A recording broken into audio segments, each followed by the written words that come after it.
Hello students, hope आप सभी अपने अपने घरों पर सुरक्षित होंगे। आज हम पढ़ेंगे हमारा जो भाग 2 है, लालच का फल, पार्ट 12, लालच का फल भाग 2। ठीक है, इससे पहले की कहानी में हमने जाना था कि जो चित्रगुप्त सरदार है वो बाकी कबूतर, जो दूसरे जो कबूतर थे, उन्हें एक बात बता रहे थे कि उनके साथ क्या हुआ था। ठीक है, आज हम उसी में जानेंगे कि आगे क्या हुआ।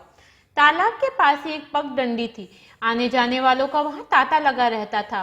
बूढ़ा शेर पथिक को संबोधित करते हुए कह रहा था। ठीक है, अब वो बता रहे हैं कि जब एक बार वो दक्षिण के जंगलों में, वन में गए थे, तो वहां पर क्या हुआ, वहां एक बूढ़ा शेर था जिसके एक हाथ में कुशाएं थी और एक हाथ में सोने के कंगन थे। तो सबको संबोधित करते हुए कहता था, क्योंकि वहां पे एक पगडंडी थी। पगडंडी का अर्थ होता है एक छोटा सा पतला रास्ता जहां से चल के जाया जा सकता है। ठीक है, तो वहां पे एक ऐसा रास्ता था और वहां पे बहुत सारे लोग आते जाते रहते थे। तो जो बूढ़ा शेर था वो लोगों को संबोधित करते हुए कहता था कि कुछ कहता था। ठीक है, मैं आज कुछ दान करना चाहता हूँ। मेरे पास सोने के कंगन हैं, जो चाहे ले सकता है। परंतु लोग उसकी ओर देखते और डर के मारे दूर भाग जाते। अब क्या होता था कि जो शेर था वो लोगों से कहता था कि मुझे आज दान करने की इच्छा है, तो मेरे पास से सोने का कंगन है, अगर किसी को चाहिए तो ले जाओ। लेकिन लोग क्या थे, शेर था तो शेर से तो सभी डरते हैं, तो उससे डर के मारे दूर भागने लगते थे। इतने में एक लोभी पथिक उसी ओर से निकला। ठीक है, एक बार क्या हुआ कि वहां से एक लोभी यानी लालची पथिक, लालची राही वहां से निकला।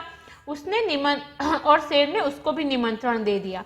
सोने के कंगन का रूप, आकार और मोटाई देखकर पथिक सोचने लगा, मेरा आधा जीवन बीत गया, किंतु मैं अपनी पत्नी के लिए ऐसा सुंदर कंगन नहीं बनवा पाया। अब वो क्या सोचने लगा कि क्योंकि वो कंगन बहुत सुंदर था, मोटा था, बड़ा था, है ना, तो उसने सोचा कि मेरी पूरी आधी जिंदगी निकल गई, लेकिन मैंने अपनी पत्नी को कभी इतना सुंदर कंगन नहीं लेके दे सका हूं मैं। अगर किसी तरह यह कंगन मुझे मिल जाए तो शेष जीवन सुखपूर्वक बीत सकता है। यह सोचकर वह वहीं खड़ा हो गया। उसकी विचारधारा ने पलटा खाया। वह फिर सोचने लगा, कहीं अमृत में विष का मेल तो नहीं। अब क्या हुआ, वो सोच ही रहा था कि काश ये कंगन मुझे मिल जाए, लेकिन अचानक उसके दिमाग ने पलटी खा ली, मतलब उसका दिमाग घूमा और उसने अचानक सोचा कि कहीं ऐसा तो नहीं कि सोने के कंगन के बजाय मुझे अपनी जान देनी पड़े, मतलब अमृत, मुझे जीवन ना मिलके और मेरी मृत्यु हो जाए। ऐसा ना हो कि कंगन लेता लेता मैं अपने प्राण ही खो दूं। दूसरे ही क्षण वह फिर सोचने लगा, धन भी तो खतरे में पड़कर मिलता है। वह इसी विचार में था कि बूढ़े शेर ने कंगन घुमा फिराकर उसकी ओर किया। अब क्या हुआ कि वो सोचने लगा, ठीक है, कि कंगन लेते लेते ऐसा ना हो कि मेरे प्राण चले जाए, मेरी जान चली जाए, क्योंकि कंगन तो शेर के पास था। और दूसरे क्षण उसने सोचा कि लेकिन अगर पैसे चाहिए, धन चाहिए, तो उसके लिए मुश्किलों का सामना तो करना ही पड़ेगा। और जब वो सोच रहा था तो जो शेर था वो क्या कर रहा था, घुमा घुमा के कंगन को दिखा रहा था, जिससे कि उसके अंदर लालच आ जाए। पथिक बोला, यह तो ठीक है कि तुम्हारे पास सोने का कंगन है, पर तुम्हारे जैसे हिंसक पशु पर विश्वास कैसे किया जाए? यह कंगन तुम्हारे पास आया कैसे? शेर ने बहुत भोलेपन से कहा, हे भोले पथिक।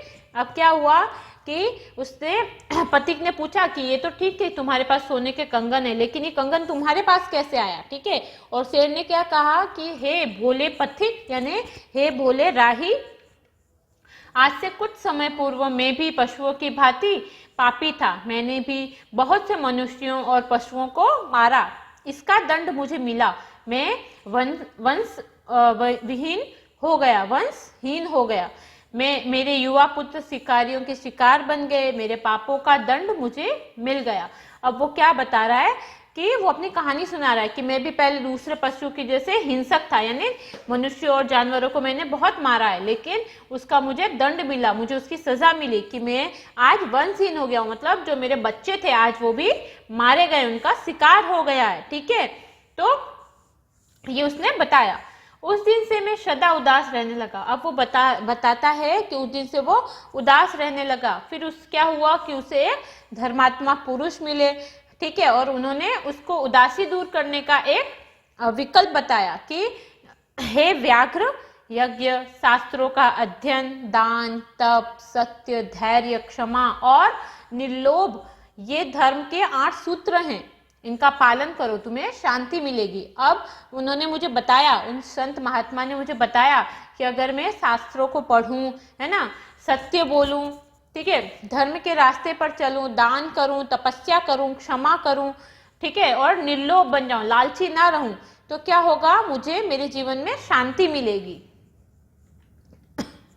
बूढ़े शेर की नीतिपूर्ण बातों को सुनकर पथिक को उसकी अहिंसक प्रवृत्ति पर विश्वास हो गया। फिर शेर ने भोलेपन से कहा, हे पथिक, तुम शीघ्र ही इस तालाब में स्नान कर लो और इस पार आकर दान ग्रहण कर लो। अब उसने क्या कहा कि जो राही था उसे यकीन हो गया, अहिंसक, कि ये बूढ़ा शेर अहिंसक है, यानी हिंसा को नहीं मानता, ये मुझे नहीं खाएगा।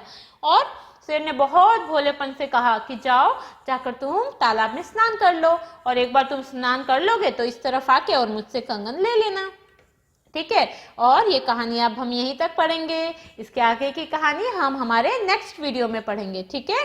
तब तक आप इस पाठ को अच्छे से एक बार रिवाइज कर लीजिए। आप लोग घर पर रहिए, सुरक्षित रहिए।